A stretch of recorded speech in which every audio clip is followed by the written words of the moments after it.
Muy buenos días, muy buenas tardes y muy buenas noches. Sed bienvenidos a otro programa de Puro Vicio, Cine y Literatura. Hoy para hablar de economía alternativa, no nos acompaña uno de esos economistas que abundan en la televisión hablando en un lenguaje abstruso, ininteligible, escondiéndose detrás de los términos, sino que nos acompaña un economista alternativo, el autor del blog Otra Economía, colaborador en Público, en el diario.es, hasta hace poco profesor titular en la Universidad Complutense de Madrid, doctor en economía. Ahora me comentaba justo fuera de cámara que ahora está jubilado, pero aún así sigue interesado, por supuesto, por los temas económicos. Se le puede leer tanto en su blog, que voy a dejar en la descripción del vídeo, como en los artículos que dejan distintos medios, como el diario.es, Infolibre o, ya he dicho que en Público, y que se define en su blog como alguien que apuesta por una economía crítica y al que además le interesan la equidad, la sostenibilidad y que además participó en la lucha antifranquista. Es un honor tener aquí con nosotros hoy a Fernando Luengo. Bienvenido, Fernando. Muchas gracias y gracias por invitarme. Bueno, Fernando, son muchos temas los que tenemos hoy sobre el tapete, pero por empezar hablando, esta idea de economía crítica, ¿en qué consiste un poco? ¿Cómo podríamos comenzar hablando de esta economía crítica? Bueno, la economía crítica es un enfoque económico lamentablemente minoritario en los espacios académicos que están muy ocupados por la economía convencional, que se preocupa de la economía realmente existente. Esa es la primera cosa que quiero decir. No la economía que creemos que existe, no el capitalismo ficticio sobre el cual se construyen todos los modelos o la mayor parte de los modelos económicos. Y es una economía que reconoce que tiene influencias, y es bueno que las tenga, influencias sociales, institucionales, políticas, y que forma parte de un entramado más amplio que es la vida, y por lo tanto que reconoce que necesita y consume y utiliza y muchas veces despilfarra los recursos naturales. Por lo tanto, es una economía que integra, que quiere integrar diferentes disciplinas y que además está dirigida a las personas y que no ignoramos que queremos cambiar, que queremos un mundo que sea vivible para la ciudadanía. Es así como yo me reconozco en la economía crítica. Y estos dos términos que te interesan como otros, pero bueno, el de equidad y sostenibilidad ya los has introducido un poco, ¿no? Esa economía que sirve para gestionar la vida, ¿no? Porque estamos acostumbrados a una economía de números, de términos, que muchas veces parece abstracta y que a la persona que lo está oyendo no le dicen nada de su realidad vital y que sin embargo esa economía influye en su realidad vital. ¿Cómo se relacionarían estos dos conceptos de equidad y de sostenibilidad con ese término de economía crítica?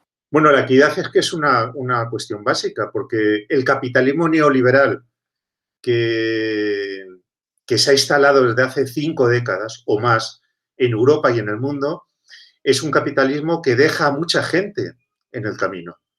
Deja a pueblos, deja a comunidades, deja a trabajadores y, por lo tanto, aunque se ha construido sobre la base de suponer que más crecimiento es igual a más equidad o más empleo es igual a más salarios, lo cierto es que incluso en épocas de crecimiento ha aumentado la desigualdad.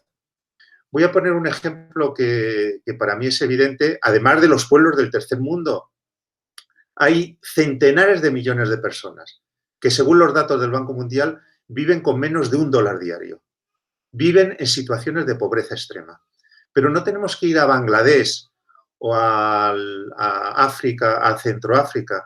En Europa hay muchos millones de trabajadores. El 20% de los trabajadores y de las personas viven en situación de pobreza o exclusión social. Por lo tanto, la igualdad es una cuestión básica porque el capitalismo genera estructuralmente desigualdad. Y no es cierto que el crecimiento reduce la inequidad. Por eso es muy importante poner en el centro de la reflexión, y no solo de la reflexión, sino de las políticas, de las agendas de los gobiernos, es muy importante poner la equidad. Luego podemos hablar más de este asunto porque es clave, poner la equidad en el centro de todo. Y poner la equidad en el centro de todo es poner a las personas en el centro de todo. Hacemos economía para las personas. Si esto lo perdemos de vista los economistas, hemos perdido la brújula, hemos perdido la hoja de ruta. Y la sostenibilidad es clave, muy importante, porque nos estamos cargando el planeta. Esta es la realidad. Y cada vez estamos más cerca del abismo. Y estamos muy cerca de, si es que no la hemos pasado ya, de una línea roja que hace que los procesos sean irreversibles.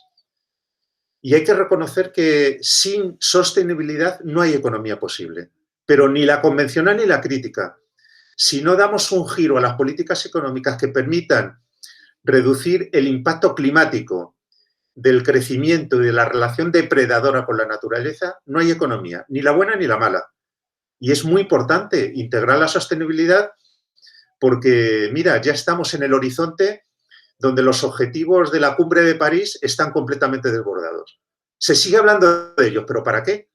Si el horizonte que no se podía superar de los 1,5 grados de la temperatura preindustrial, si ya estamos en el horizonte de los 3 o 4 grados. Y por lo tanto, tenemos que hacer una economía que sea sostenible, que utilice de manera sostenible los recursos y que no produzca efectos no deseados en la naturaleza. La sostenibilidad y la igualdad yo creo que son ahora mismo la clave de la buena economía. Ni siquiera, yo ya no digo ni siquiera crítica, economía crítica, es la buena economía. No hay economía sin estos dos principios. Este es mi planteamiento de esto.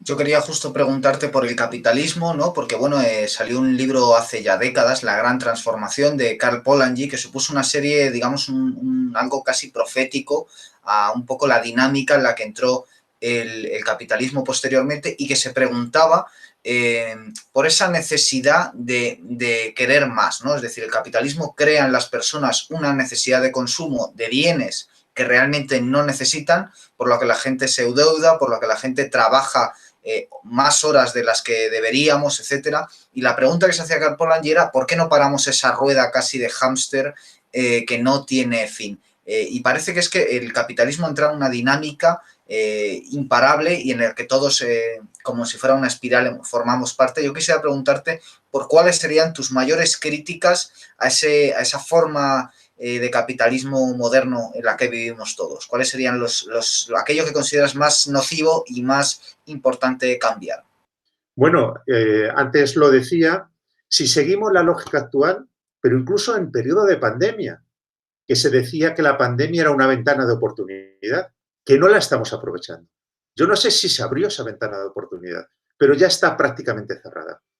Nosotros con el modelo actual necesitamos 2 planetas y medio y solo tenemos uno y nos lo estamos cargando.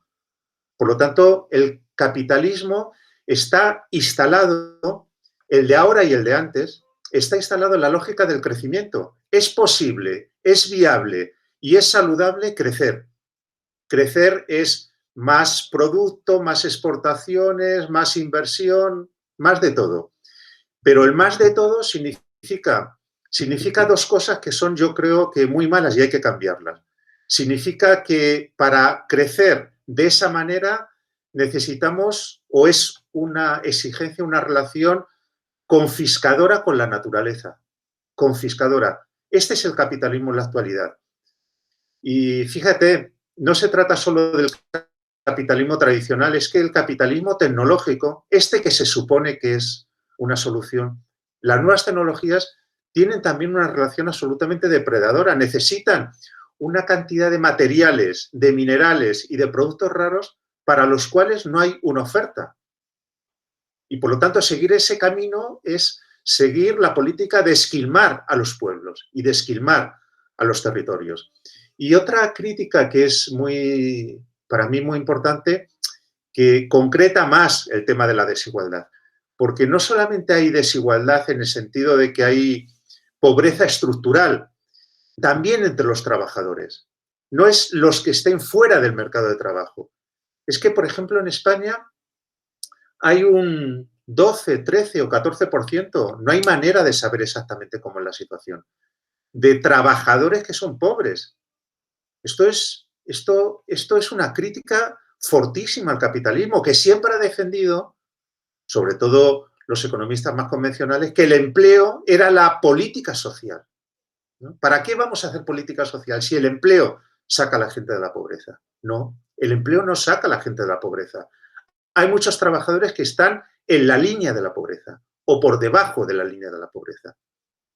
Y además de esto, hay una estructura tan oligárquica, no sé, es suficiente con ir a las publicaciones de Forbes, pero hay ya muchas publicaciones, o el grupo de Piketty en Francia, que están poniendo el foco donde hasta hace poco no había foco, y es muy importante, y es en los megarricos, en los que no pagan impuestos, en las grandes corporaciones que tampoco pagan impuestos, en los paraísos fiscales. Si nosotros no resolvemos eso, estamos en el suicidio colectivo. Cuando a veces se dice, no hay dinero. Sí, hay dinero, búscalo. Sí hay dinero, sí hay recursos. Movilízalos en los que están en una situación mega privilegiada. Fíjate las estadísticas que aparecían hace poco que han sacado varios medios en los meses de pandemia. Y es que el proceso de concentración de la riqueza y de las empresas ha experimentado un aumento espectacular en los últimos 10 meses. Los ricos son mucho más ricos y las grandes empresas son mucho más fuertes. Por lo tanto, yo creo que la crítica del capitalismo es porque el capitalismo es extremadamente asimétrico, extremadamente desigual, es muy oligárquico y además ya no puede apelar al crecimiento, ¿no? En este sentido, los economistas que trabajan en el ámbito de la ecología tienen razón. El debate ya no está en el decrecimiento sí o no, sino quién va a gestionar ese decrecimiento inevitable. Este es el tema. Es una discusión banal decir si la economía va a crecer 2, 3 o va a retroceder. No, la economía está abocada al decrecimiento. Está abocada a una situación de emergencia. El asunto es qué grupos sociales van a gestionar la emergencia. Si lo van a gestionar los países megarricos y las oligarquías de esos países, o la van a gestionar los pueblos, ¿no? Porque no es viable. El modelo capitalista de más cantidad, más mercado, más crecimiento, más consumo, más dinero, ese modelo está finiquitado. Ese modelo está finiquitado. Hay que trabajar en horizontes alternativos. Y la última cosa del capitalismo, que a mí me parece que ha sido criticado ya por muchos economistas, y es el capitalismo de las últimas décadas basado en la deuda, ¿no? Se han justificado y dice, bueno, no, los salarios están estancados. Los salarios de los mira Estados Unidos, los salarios de los trabajadores normales, medios, llevan 30 años estancados. ¿Pero por qué ha seguido el consumo creciendo? Porque salarios estancados, pero todo un marketing, ¿no? Un marketing y unas finanzas destinadas a implantar el mensaje de sigue consumiendo. Porque si no consumes no eres nadie. Reconócete socialmente como una clase media. Que se vea que funciona el ascensor. Ascensor que ya está parado. Pero que funciona el ascensor, que puedes situarte en otros estándares consumiendo. Pero para consumir 2 coches, 3 casas, etcétera, electrodomésticos, tienes que ir al banco a pedir un préstamo. Y eso ha sido un cáncer. Eso es un cáncer para el capitalismo. Porque quienes están en el casino, las grandes firmas y los grandes oligarcas que están en el casino, no invierten en la producción, ni invierten en las pequeñas empresas, ni invierten en crear riqueza, ni invierten en reducir la desigualdad. Invierten en el casino, porque el casino han invertido desde hace décadas, les da altos rendimientos a corto plazo y no pagan impuestos. Y en torno a ese triángulo se ha construido la economía de la deuda, lo que algunos economistas llaman economía financiarizada. Wall Street, pero no solo Wall Street como emblema, es la economía ficticia, es la economía de los dineros. Y se ha abierto una brecha enorme entre la economía productiva y las necesidades de la gente y la economía de las finanzas, que ha funcionado como un caballo desbocado en las últimas décadas. ese caballo no tenía riendas y nos ha llevado al crack del 28, ¿no? a la gran crisis financiera.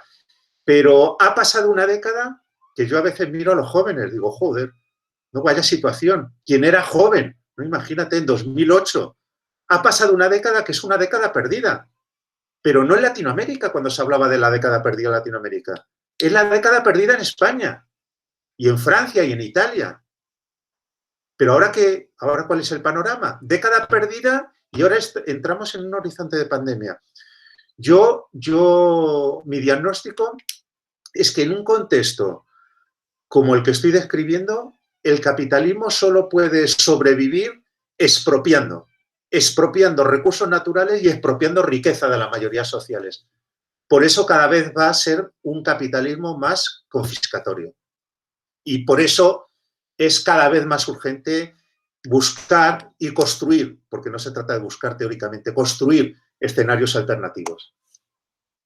Hugo Stiglitz, uno de los más prestigiosos, o Joseph Stiglitz es uno de los más prestigiosos economistas que ha hablado, entre otros, de esa concentración de la riqueza en un 1% frente al 99% restante, que somos el resto de mortales que no llegamos a tanto. Has citado precisamente a Piketty, que a día de hoy es valiente porque todavía defiende el socialismo, libros como El Capital del siglo XXI, y yo precisamente recuerdo cómo al principio de la pandemia leí precisamente en público un manifiesto firmado por distintas personalidades importantes, me voy a quedar con tres, que precisamente aspiraban a un modelo alternativo económico. Esas tres personalidades eran Varoufakis, que Grecia, digamos, lo intentó, aunque finalmente recibió el varapalo de la Unión Europea, incluso en contra de lo que había dicho la mayoría de gente en Grecia, lo cual para mí, ya incluso a nivel personal, resultó verdaderamente traumático.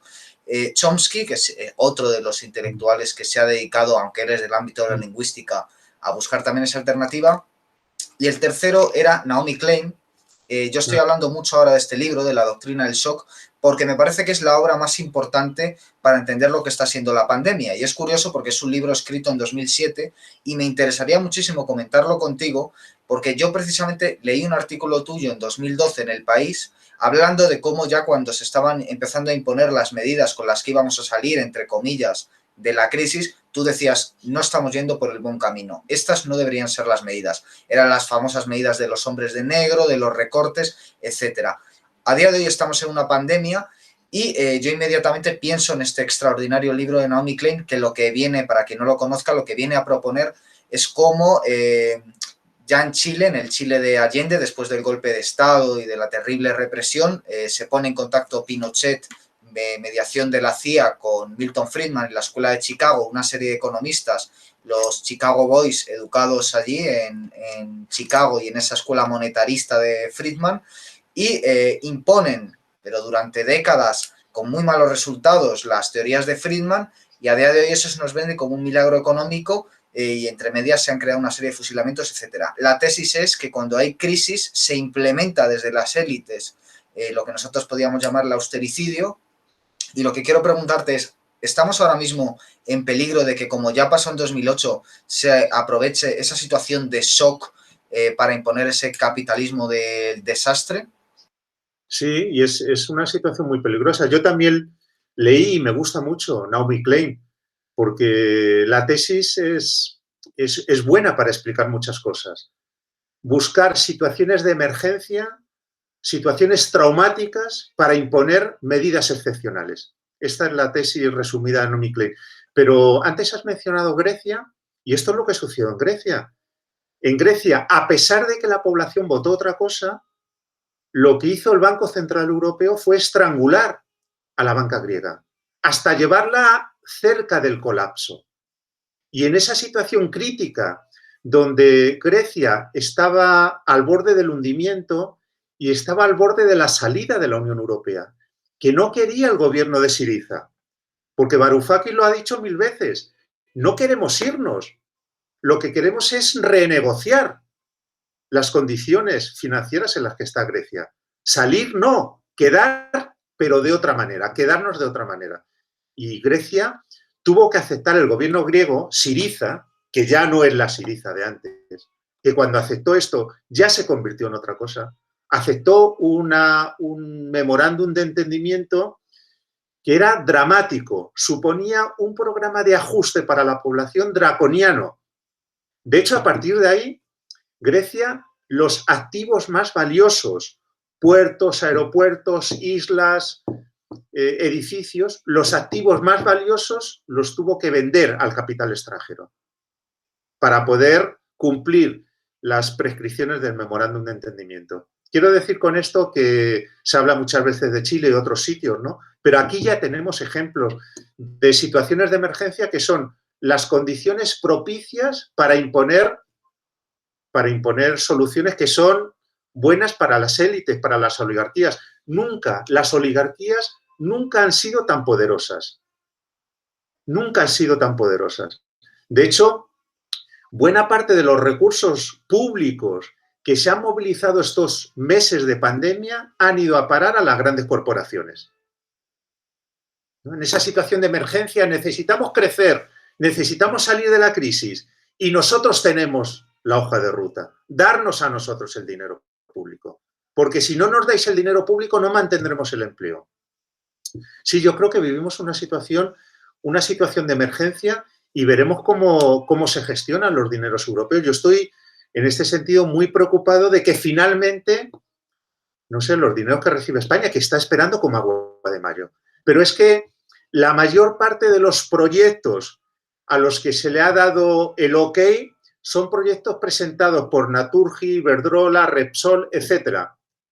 Son las grandes corporaciones quienes han presentado la mayor parte de los proyectos que van a encauzar los dineros europeos.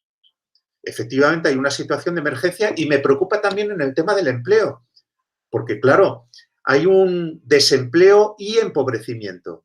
Hay gente que no está en desempleo porque se han aplicado los ERTE, pero han bajado mucho los salarios.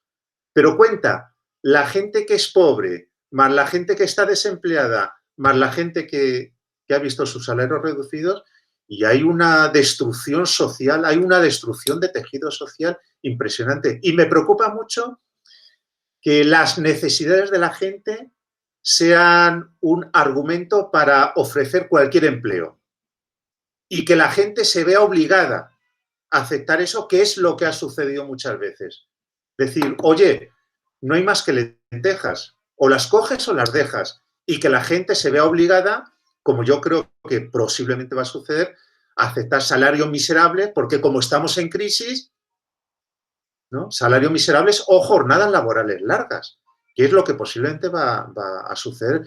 Yo creo que en Europa tenemos, no hay que irse a en Latinoamérica ha sido una especie de teatro, ¿no? Teatro donde se han pergeñado esas políticas de manera brutal. Pero no miremos a Latinoamérica. En Europa ya las tenemos y en España ya las hemos visto cómo se aplican. Y el problema es que las élites económicas, que son muy poderosas, yo leo con mucho interés un informe que se publica anualmente, que lo publica el Banco de Suiza, que es sobre distribución de la riqueza.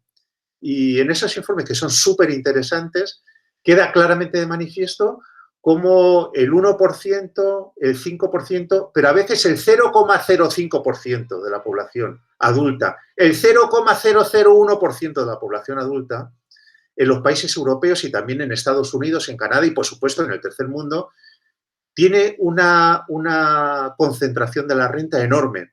Y el problema no es solo que estén ganando con las crisis o que se estén enriqueciendo de manera desmedida. Es que el enriquecimiento económico es poder político. Ese es el problema.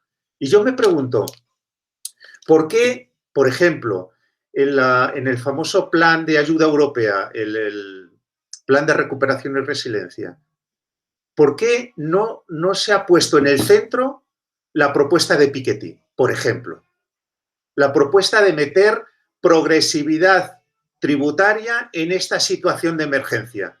¿Por qué no se aplica un impuesto excepcional sobre las grandes fortunas? ¿Por qué no se aplica un impuesto excepcional sobre las grandes corporaciones? ¿Por qué no se cierran los paraísos fiscales? Y mi contestación a esas preguntas es porque quien manda ha puesto una línea roja, ¿no? Y por eso, y es muy importante para mí reflexionar en estos términos, sacude a la deuda, pero había varios caminos, no digo que sean caminos contradictorios, la deuda es necesaria, hay que endeudarse, porque el tema de la austeridad presupuestaria ha sido una estafa, ha sido una verdadera estafa y ha supuesto un descalabro económico de proporciones monumentales. Por eso está ahora sí la sanidad pública, hecha un desastre, porque se ha metido la tijera de manera despiadada en la sanidad pública y se ha mercantilizado y se ha privatizado. Esto no es el resultado del azar, este es el resultado de una política deliberada. Pero, y claro, por supuesto, yo estoy a favor de acudir a mecanismos de deuda, pero ¿por qué no se aplica una fiscalidad de excepción en este momento de emergencia? Esta es mi pregunta. ¿Y por qué el gobierno, nuestro gobierno, no tiene la valentía que tendría que tener para decir, vosotros, que sois unos privilegiados, vosotros que os estáis enriqueciendo con la pandemia, una pequeña parte de vuestra riqueza va a ir a un fondo de solidaridad? Este es el camino. Y esto permitiría equilibrar mejor la manera en cómo se financian las cuentas públicas. Una parte, por supuesto, con la deuda, inevitable, y otra parte con las aportaciones de las grandes fortunas. Pensemos que las grandes empresas, no solamente las empresas digitales, ¿no?, las 5 digitales famosas, las grandes corporaciones es que apenas pagan impuestos, porque hay un mecanismo sistemático de ingeniería fiscal. Las multinacionales en España pagan el 6% de impuesto efectivo, no pagan. Declaran lo que ganan en España, lo declaran en Irlanda, o en Luxemburgo, o en Malta. Y eso es Europa. No hay que irse a las Bahamas. Los paraísos fiscales no están fuera de Europa. En España tenemos 3 paraísos fiscales. ¿Por qué se mantiene esta situación? Entonces, yo creo que habría que poner el foco, y no soy muy optimista al respecto, porque no veo voluntad política, ¿sabes?, de poner el foco en esa dirección. Y si no se pone el foco en esa dirección, ya no solo es que nos privamos de recursos que necesitamos, es que hay que quitar el poder, hay que reducir el poder y la influencia que se deriva de ese poder de las oligarquías. Las oligarquías han ocupado el Estado, han ocupado las instituciones. Por eso, para mí ya no es que haya puertas giratorias, que por supuesto las hay, ¿no? Yo, hace poco de los gobiernos que hemos tenido aquí, ¿no?, mira la lista de sus secretarios, ¿no? Mira las reuniones de sus secretarios que preparan la agenda semanal de los consejos de ministros. Si es que están los jefes de las grandes corporaciones. Ahí no hay personal técnico. Están los que mandan. Entonces ya no es un problema de puertas giratorias, es que hay una ocupación. Es que, no sé, por poner un último dato, en la OCDE y en Europa, en los últimos 50 años, el impuesto que pagan las corporaciones y el impuesto que pagan los ricos se ha reducido en muchos puntos porcentuales. El impuesto marginal en Estados Unidos, en la época del New Deal, era del 90%. ¿Y dónde estamos ahora? Han ganado la batalla fiscal con el argumento de que hay que premiar el ahorro, de que hay que premiar el esfuerzo, de que no hay que acorralar a los que tienen capacidad de ahorro. Todo eso que se explica tanto en las facultades de economía es una estafa intelectual de un calibre. ¿Y por qué se ha mantenido? Porque sirve a los de arriba. Sirve a los de arriba. Y gran parte de la construcción académica se ha mantenido porque ha contado con los favores de los de arriba. Pero intelectualmente es una estafa monumental. Toda la argumentación económica de que, no sé, tantas veces, ¿no? El Estado no debe comportarse como una familia, no puede gastar más de lo que tiene. Hay que dejar que los que tienen ahorro, capacidad de ahorro, porque invierten. pues, qué cantidad de mentiras, qué cantidad de falacias en economía. Inaceptable. Precisamente Alemania, que tuvo una deuda enorme después de la Segunda Guerra Mundial, se le perdonó esa deuda y es uno de los países más reticentes luego a perdonar deuda de países que están endeudados con Europa, lo cual no deja de ser paradójico. Seguramente nuestros destinos se rigen en el foro de Davos, ¿no? Donde se reúnen una serie de poderosos, ellos planifican cómo va a ser la forma de que salgamos de esta crisis. Hablan de ir, porque en eso consiste la Agenda 2030, hacia un mundo más igualitario, donde se reduzca la pobreza, etcétera, pero lo cierto es que eso en la realidad no está llegando. Y mi pregunta sería más bien por cómo puede reducirse esa pobreza. Y lo pregunto con total ignorancia, es decir, yo escucho a gente que dice que tiene que ser más una cuestión de global, una serie de medidas globales, y escucho a gente que dice que no, que tiene que llegar más a través de los estados soberanos, de tomar decisiones a nivel local. ¿Por qué te inclinarías más, Fernando? Bueno, yo me inclino, en primer lugar, y hay que decirlo, bueno, lo que mencionas de Davos es un gran escaparate, pero ¿qué hay además de eso? ¿No? Es un gran escaparate donde se habla, pero no se hace. En Davos no hay objetivos concretos, no hay recursos para conseguir objetivos, ni hay plazos. Si no hay objetivos, si no hay recursos, si no hay plazos, ¿qué es Davos? ¿Qué es Davos? Es nada, ¿no? Claro, las élites se reúnen, dan esa imagen de que estamos preocupados por la agenda de 2030, que estamos preocupados por la sostenibilidad, ¡ay, qué inquietos estamos por la desigualdad! Pero ahí están los de arriba. Estamos inquietos por la desigualdad, pero ahí está el gran capital. Ahí están los mega ricos. Oye, si estáis inquietos por la desigualdad, no os reunéis en Davos, ¿no? Hay que pagar $100.000, creo, o cerca de $100.000 para acreditar la presencia en Davos. Eso no lo puede pagar un trabajador de la construcción. Por lo tanto, Davos, en mi opinión, es escaparate y es lanzar la imagen de que hay una preocupación en las élites y de que hay una agenda colectiva. No, pero no hay una agenda colectiva. De momento, ojalá lo hubiera. Ojalá lo hubiera, porque entrando en la pregunta que tú planteas, yo creo que es muy necesario. Ahora, es difícil, no soy muy optimista, es necesaria una acción global. Es que el cambio climático, por poner un ejemplo, que es la clave, está en la columna vertebral de una política equitativa, porque si sigue el cambio climático, todos perderemos, pero perderán mucho más los que menos tienen. Con el cambio climático va a aumentar extraordinariamente, pero hasta límites, hasta cotas que ahora mismo ni nos podemos imaginar, ¿no? Imagínate millones de hectáreas que se inundan, cultivos que se pierden, migraciones, guerras. Eso es el cambio climático. Y eso va a perjudicar a todos, porque no es cambio climático en Latinoamérica. Eso nos va a perjudicar a todos, pero sobre todo inmediatamente a quien va a perjudicar más es a los más pobres. Por lo tanto, hay que poner en el centro de la agenda el cambio climático. Y el cambio climático exige una acción global, o al menos regional, Y ojalá, aunque yo creo que la agenda verde europea se queda muy corta.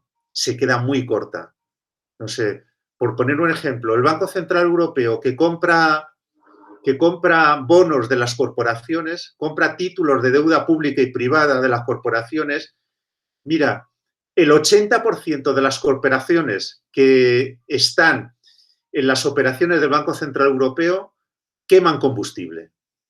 El 80%. Son grandes corporaciones cuyo modelo de negocio es quemar combustible.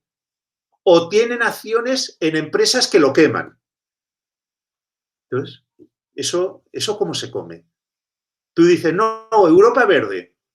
Y Europa Verde, el Banco Central Europeo está regalando el dinero, comprando bonos y, por lo tanto, haciendo que esos bonos sean fuertes, saneando financieramente a bancos y a grandes corporaciones cuyo modelo de negocio precisamente es seguir en lo mismo de siempre. Se necesita una acción global, al menos europea. Yo creo que eso es muy importante. Y, por supuesto, local, estatal, donde se pueda crear comunidades que lancen el mensaje de que, no sé, lo voy a decir con esta, me estoy acordando de un libro que decía Small is Beautiful, ¿no? Algo así, que lo pequeño es hermoso, los ciclos cerrados, ¿no? Las compra y venta de proximidad. Es decir, yo creo que sí, que hay mucho que hacer desde las comunidades alternativas, desde las asociaciones, hay mucho que hacer para hacer visible que otra economía es posible. Y por lo tanto, yo le doy un valor enorme a las acciones sociales de este tipo y a las decisiones, por ejemplo, que están haciendo algunos ayuntamientos, algunos núcleos urbanos, pero, no sé, me da la impresión que en el tema del cambio climático es muy necesaria una acción global. No sé, la Amazonia está perdida. La Amazonia, que es el pulmón del planeta. Pero, y en los árticos, en el polo norte y el polo sur, es que el proceso de deshielo de esas zonas es ya tremendo. Por lo tanto, y fíjate que se están explorando esas zonas como fuente de extracción de combustible. Es que no paramos. Por eso te digo que se habla en Davos, pero es que no paramos. Estamos en la misma lógica de siempre. Y el tema de la desigualdad es un poco distinto, porque mientras que la acción climática requiere una acción global, pero también empujar desde abajo, el tema de la desigualdad los estados pueden hacer mucho. Mucho. Ahora, hay voluntad política, por ejemplo, el Estado español, el gobierno español podría hacer, por supuesto que podría hacer, podría poner, tiene autonomía, dentro de la Unión Europea hay autonomía para aumentar la progresividad fiscal, para que los ricos paguen un impuesto mayor, para que las grandes fortunas, para que las empresas también aplicarles un tipo impositivo mayor. Y hay iniciativas, ¿no? No sé, pero habrá voluntad política porque es descorazonador que en Europa se ha hablado, por ejemplo, y también en España, de un impuesto de las transacciones financieras, pero no acaba de arrancar y, sin embargo, ese impuesto tendría una capacidad recaudatoria enorme. Si uno aplica un 1%, un impuesto de un 1% sobre las compra-ventas de acciones y derivados, eso significa acciones, bonos y derivados, eso significa un potencial recaudatorio enorme. Pero ¿nos atrevemos o no nos atrevemos? Porque, claro, eso significa entrar en un terreno hostil, porque quienes hacen negocio con esas operaciones financieras y que obtienen rendimientos enormes, pues no están por la labor. Pero yo creo que sí, que en el Estado español se pueden hacer cosas y a escala europea también. Y después dentro del Estado español, bueno, ya tenemos el ejemplo de Madrid, ¿no? El desastre. Ya no se trata de hacer cosas, pero no te pongas a la cola, porque encima convierte Madrid en un paraíso fiscal, ¿no?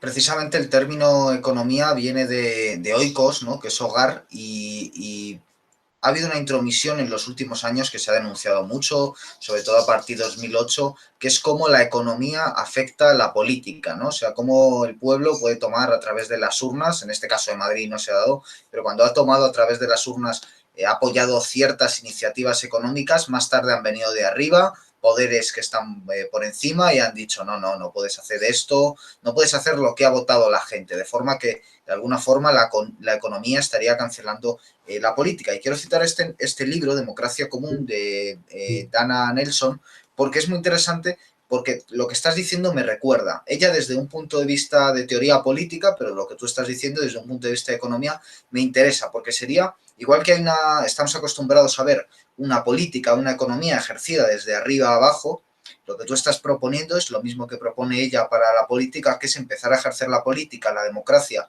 de abajo arriba, y podríamos un poco aplicar lo mismo a la economía, ¿no? Tú has comentado esas pequeñas organizaciones regionales, empezar a tomar medidas locales, ¿no? Sin necesidad de que venga nadie a imponernos, asociarnos. Además, durante el 15M, ese fue un poco, que ahora se van a cumplir 10 años, fue un poco el espíritu inicial, ¿no? A través de precisamente figuras como San Pedro en la economía, el buscar una alternativa, empezar a asociarse de pequeña forma y sin embargo no se ha dado nunca, siempre ha acabado por unas razones o por otras, algo ha acabado impidiendo que eso ocurriera.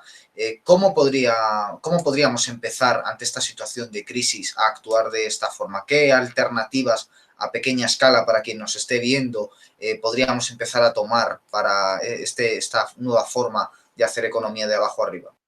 Sí, bueno, quería empezar diciendo, volviendo al ejemplo de Grecia, ¿no? Porque Grecia es un ejemplo paradigmático de un movimiento desde abajo que es sofocado por las élites, ¿no? Que no era extremista, ¿no? Syriza no era extremista, era un partido europeo, reivindicaba Europa como proyecto, quería renegociar las condiciones en las que funcionaba la Unión Europea, quería renegociar la deuda.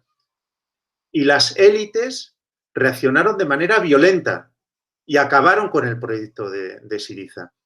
Yo creo que hay muchas maneras, experimentos que están funcionando ya, como decía antes, en la economía, que es difícil porque no, hasta ahora no han contado con la complicidad de los gobiernos, pero fórmulas, por ejemplo, de implantación de energías limpias, empresas solidarias, empresas cooperativas, movimientos asociativos en las ciudades o, por ejemplo, en la pandemia está surgiendo cosas muy interesantes que son respuestas un poco a la desesperada, ¿no? Pero las despensas solidarias o las ayudas a las personas que tenían problemas de movilidad, a mí todo eso me reconforta, ¿no? Y me hace sentirme ciudadano, ¿no?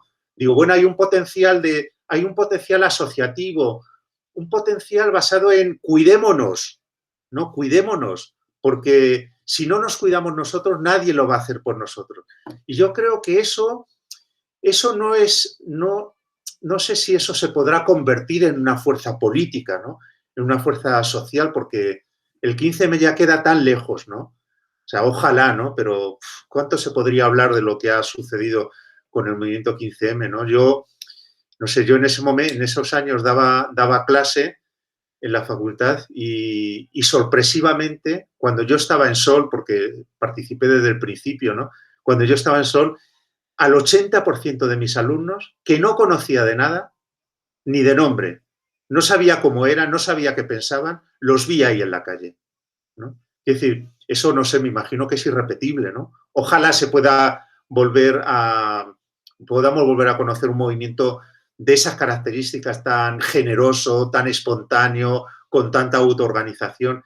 Ese es un poco el camino, pero yo ahora eso lo veo más bien que se ha cerrado un ciclo, ¿no? Más que, no sé, más que un ciclo que siga abierto, más bien creo que el ciclo 15M se ha cerrado y habrá que empezar a construir otra cosa, ¿no?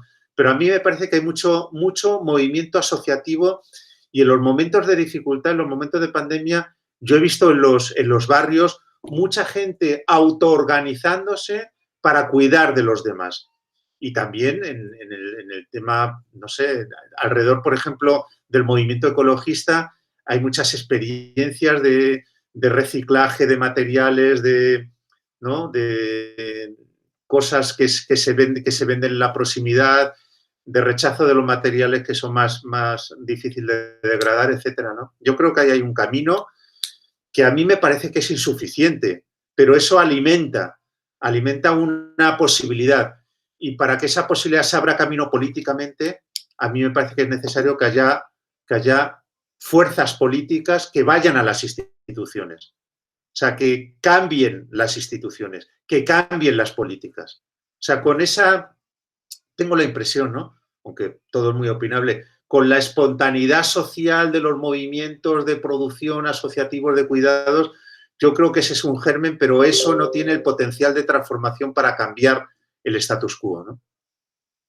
Hemos estado un poco mirando al futuro, mirando al presente, por volver un poco la vista al pasado. En la Revolución Francesa hubo tres importantes ideales: libertad, igualdad y fraternidad. Y como ha denunciado Antoni Domènech en un libro extraordinario, El eclipse de la fraternidad, parece que la libertad, bueno, lo hemos oído el otro día, hay gente que diciendo que la libertad es irse de cañas, la igualdad sigue siendo un valor reivindicado pues, por ejemplo, pienso en Slavoj Žižek, otra serie de intelectuales que dicen de volver ahí, y parece que lo que olvidamos un poco es la fraternidad, que quizás sería aquello que nos hace más humanos, ¿no?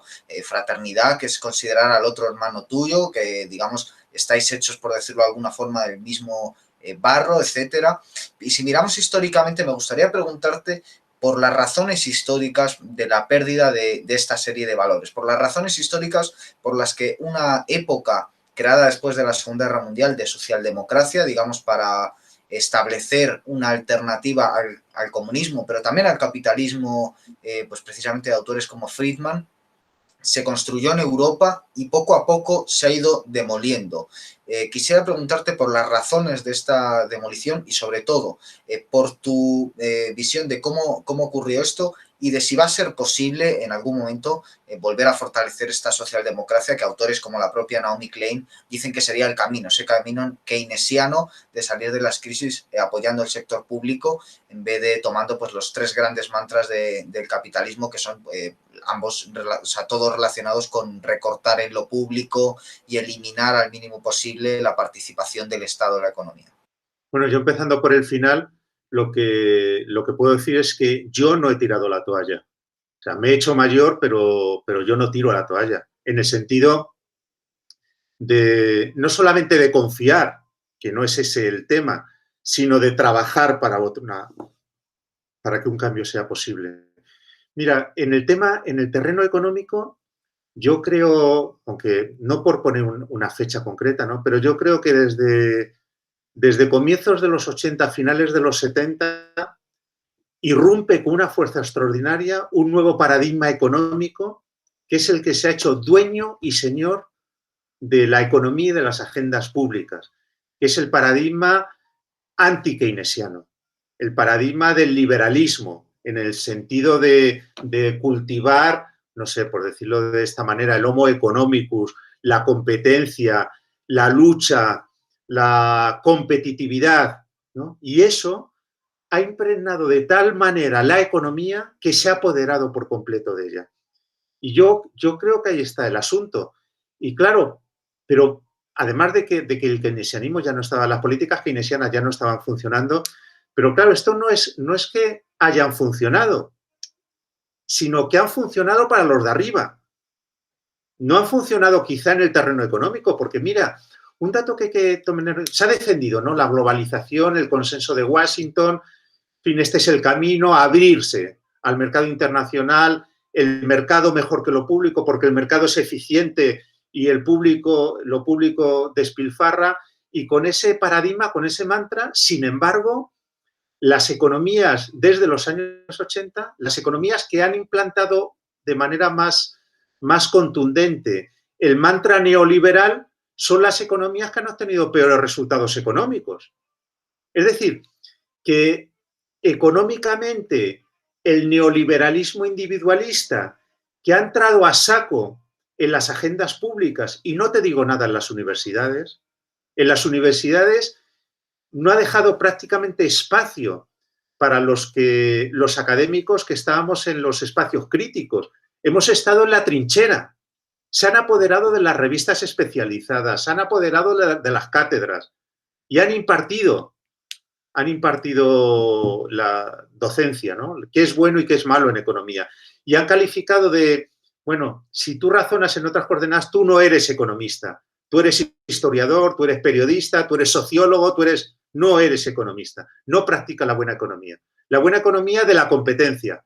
Todos contra todos. El individualismo, la competitividad y el crecimiento. Pero los resultados no han sido buenos. No han sido buenos en absoluto. Desde el punto de vista económico no han sido buenos. Ahora, con esa filosofía se ha construido un andamiaje económico que ha sido muy bueno para las oligarquías. Porque ha sido, imagínate lo que se ha producido, una ruptura con el keynesianismo que ha sido importantísima, ¿no? Que era una parte clave del consenso social. Los consensos sociales se han roto con el neoliberalismo individualista. Bajo las 3 décadas keynesianas, por llamarlas de esta manera, los salarios crecían en línea con la productividad. Y la participación de los salarios en la renta nacional se mantenía o crecía o aumentaba. Sin embargo, ¿Qué ha pasado desde en las 5 o 6 décadas después de que triunfa el neoliberalismo? Que los salarios se estancan o crecen levemente en el mejor de los casos y crece mucho más la productividad. Y el gap salarios-productividad se hace cada vez más amplio. Desde los años 80, en todos los países de la Unión Europea, creo que sin ninguna excepción, el peso de los salarios en la renta nacional se ha reducido. Esto es el neoliberalismo.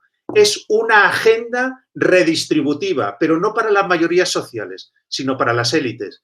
Y esa ha sido su fuerza. Y claro, ha aparecido pues un montón de think tanks, de revistas, de no sé qué, donde se trataba de justificar teóricamente, matemáticamente, econométricamente, que la cosa funcionaba. Que funcionaba, por ejemplo, las finanzas. No que se podían asumir riesgos porque se podía gestionar la incertidumbre, ¿no? Y todo eso ha dado lugar a una plétora de modelos económicos. Podemos arriesgarnos porque podemos calibrar el riesgo, podemos gestionar la incertidumbre, ¿no? Pero todo eso era un bluff para ganar muchísimo dinero. Entonces yo creo que eso ha sido la clave de por qué ha perdurado tantas décadas. Y en economía, la clave de ese individualismo al que tú hacías referencia es esta prescripción neoliberal, donde se trata de denostar lo colectivo. Denostar lo colectivo porque se le asocia a lo público, y lo público, por definición, es ineficiente. Fíjate tú, qué maldad y qué mentira, ¿no? Yo no juzgo a lo público por su eficiencia microeconómica, sino porque sirva a las necesidades de las personas. Fíjate ahora, visto esto desde la pandemia, ¿no? Los centros de salud y los hospitales desbaratados, porque en las últimas 2 décadas, como poco, el negocio consistía en privatizar o externalizar. Y claro, el resultado de todo eso son unos centros de salud pública destartalados que no pueden atender a la ciudadanía. Por eso yo creo que ahora mismo yo no reivindico el keynesianismo, yo no soy keynesiano, pero sí creo que es un momento muy importante para reivindicar lo común.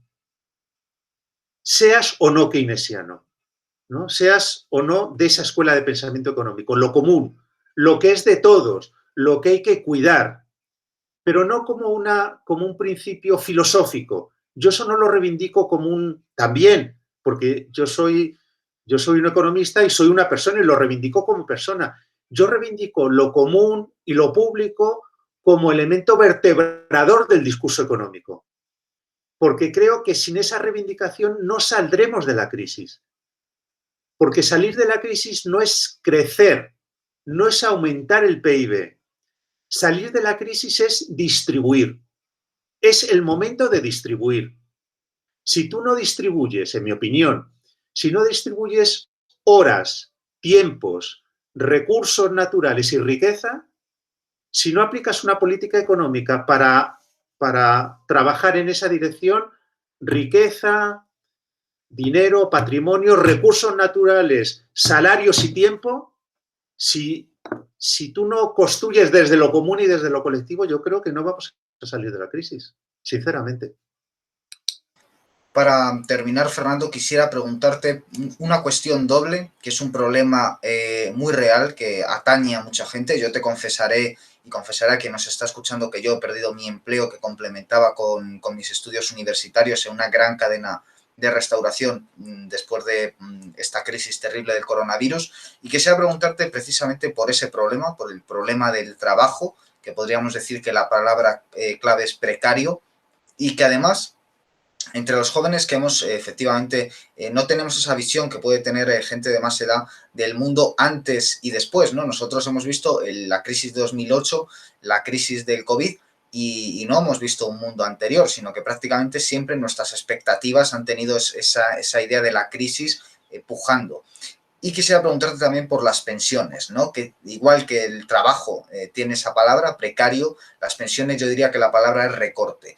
¿Qué perspectivas tenemos ante estos dos problemas que de una forma u otra atañen a todos? Porque el que no es alguien que está trabajando o buscando trabajo, es un jubilado y tiene a su hijo buscando trabajo, o el que está buscando trabajo pues tiene a sus padres que son pensionistas, con lo cual todos estamos preocupados, y además los que trabajan pagan casi la mitad del dinero público, va dedicado a pensiones y bien dedicado que está porque esa gente se lo ha ganado.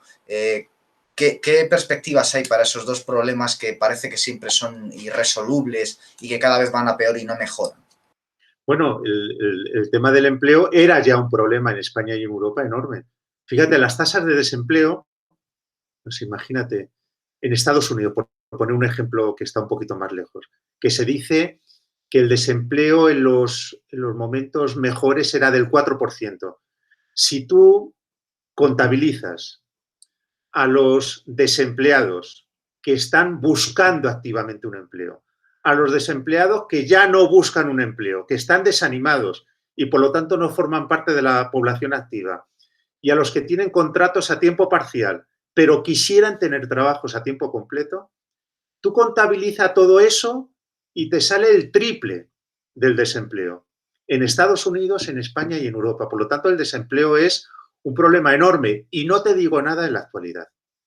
En la actualidad, además, los ERTE han mantenido a mucha gente no empleada. Quiero decir, lo han mantenido con salarios más bajos, pero esos no son desempleados, pero los ERTE tienen fecha de caducidad. ¿Qué pasará? ¿Qué pasará? ¿Cuál es el escenario que tendremos? Cuando los ERTE desaparezcan y la economía no crezca tanto como para crear empleo. Y encima no haya una política social de protección que constituya un suelo para la pobreza, pues el escenario es muy negativo. Mira, yo desde el punto de vista económico creo que hay que defender el empleo, la creación de empleo en el centro, pero en la línea de lo que señala la Organización Internacional del Trabajo, que dice, no, empleo a secas no, empleo decente.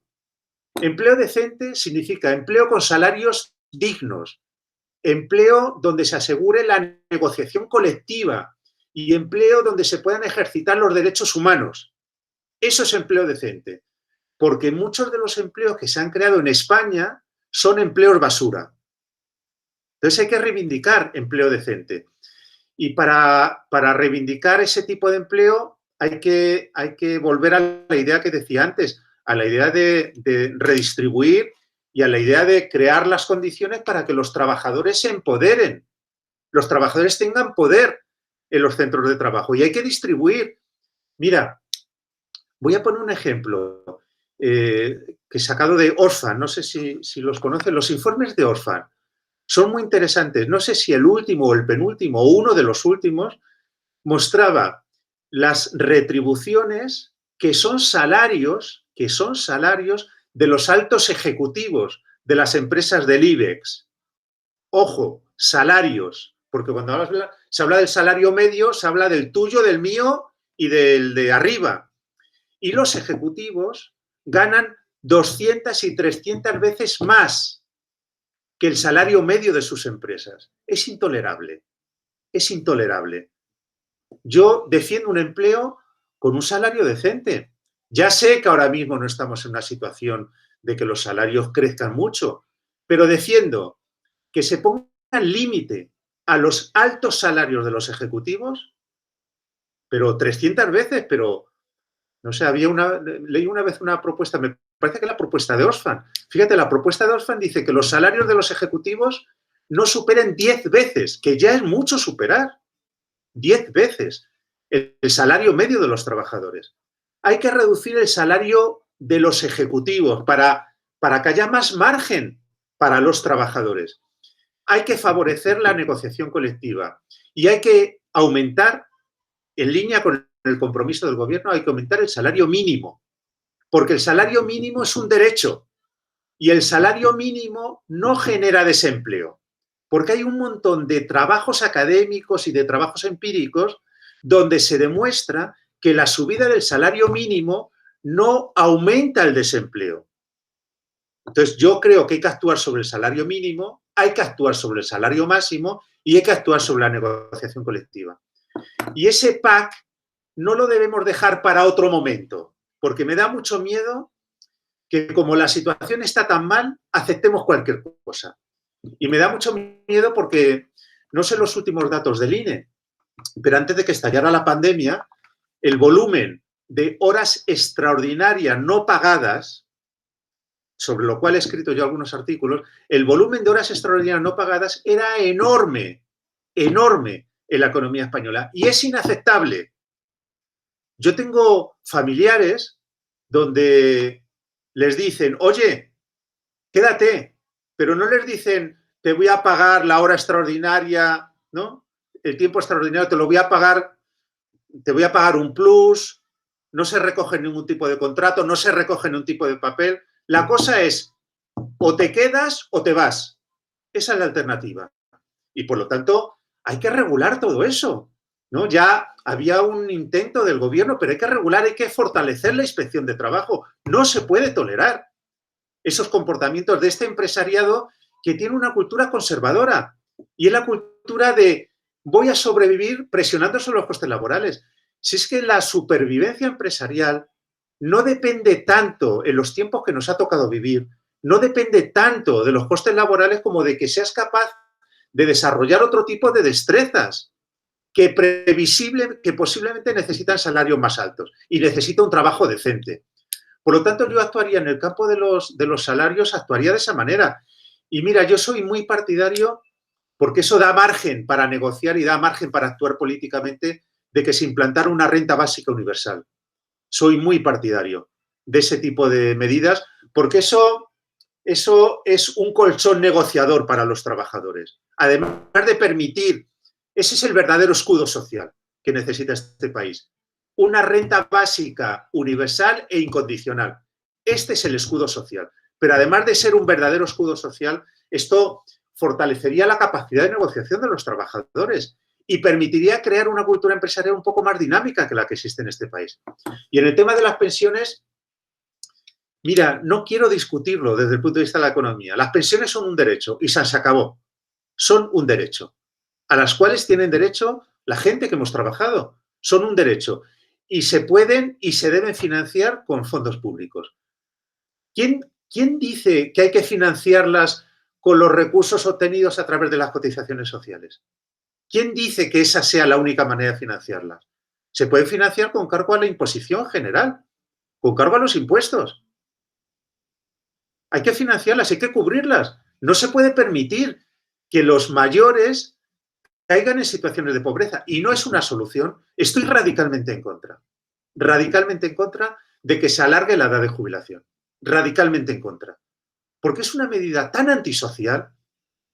Díselo al que baja la mina. No estás hablando solo para el arquitecto que vive de miedo o que trabaja y va a su despachito y traza líneas y tal. Díselo al de la mina.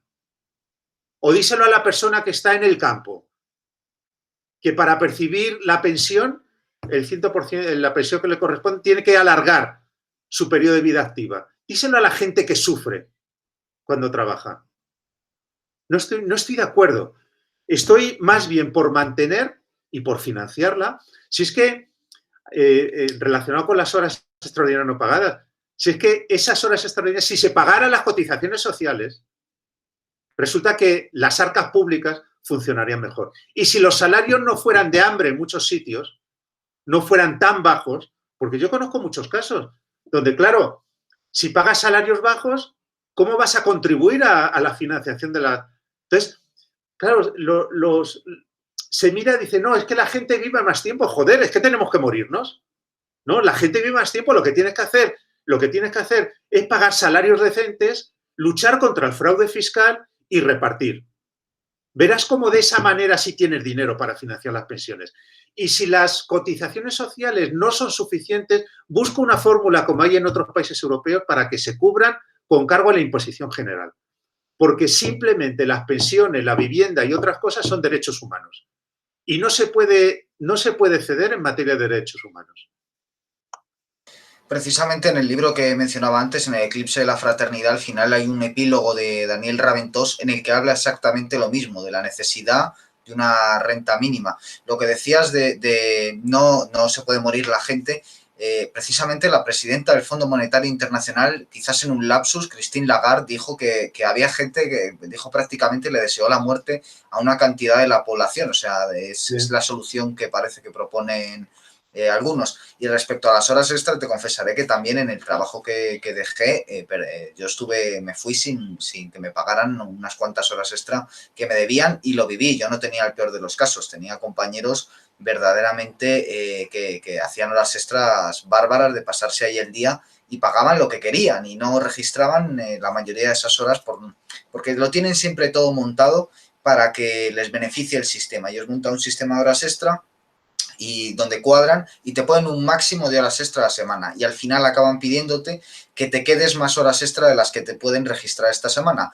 Pero a la semana siguiente te lo vuelven a pedir y a la siguiente, claro, va pasando el tiempo y la acumulación de horas extra es tan grande que incluso aunque lleves tú la contabilidad, cuando se las pides te tienen que pagar las horas extra todavía de hace 2, de hace 3 meses y claro, al final cuando dejas ese trabajo te las dejas ahí sin pagar y el único que sabe que te las tiene que pagar es aquel que te las apalabró, que evidentemente se va a hacer el sueco.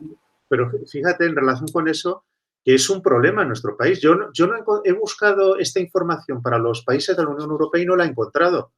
Pero en Madrid es curioso. Será una estimación porque los empresarios que están en el fraude supongo que no dan la información de las horas extras irregulares que hacen en sus empresas. Es una estimación, pero es una estimación brutal, ¿eh? Del conjunto de horas extraordinarias, me parece, del total, creo que el 40%, o sea, que es tela marinera, el 40% no están remuneradas. No, quería mencionar también, hay un informe, un sitio de la Unión Europea que me gusta mucho que se llama Eurofound. No sé si lo conoces. Entonces, cada 4 años elabora un informe acerca de las condiciones laborales. Y entonces habla también al respecto de las cosas que están ocurriendo en los últimos años y que pueden seguir ocurriendo en el futuro. Dicen, bueno, hay una manera de bajar los salarios a la que se dedican muchos empresarios en todos los países, que es meter más intensidad en la jornada laboral. Es decir, no alargo la jornada de trabajo ni legal ni ilegalmente, mantengo la jornada de trabajo, pero intensifico los ritmos de trabajo. Entonces, imagínate, en 2 horas tienes que hacer 8 piezas. El equipo encargado de esto, que antes hacía 4 piezas, ahora tiene que hacer 8. Entonces, tú no estás alargando la jornada laboral, no estás reduciendo el salario nominal, ¿no? Que sería una manera de perjudicar a los trabajadores, ni reduces el salario nominal ni alargas la jornada laboral, pero estás intensificando la explotación de los trabajadores. Los trabajadores producen más para ti y esto, había unas estadísticas, ojalá saquen el próximo informe pronto porque los últimos datos eran de 2016 y era impresionante, impresionante. Era una encuesta donde en muchos países un porcentaje muy grande de trabajadores decían que ellos estaban sometidos a estos procesos. Entonces, claro, esto es menos salario real. Mantiene el salario nominal, pero el salario real, si yo trabajo más intensamente, con más ritmos, con jornada más agotadora, me están reduciendo el salario real.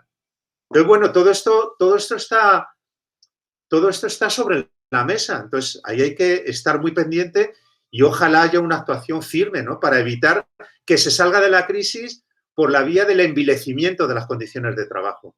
Y lo de las pensiones, defendamos, es que es un derecho, si perdemos, en mi opinión, si perdemos esa batalla, hemos perdido una de las muy, muy importantes.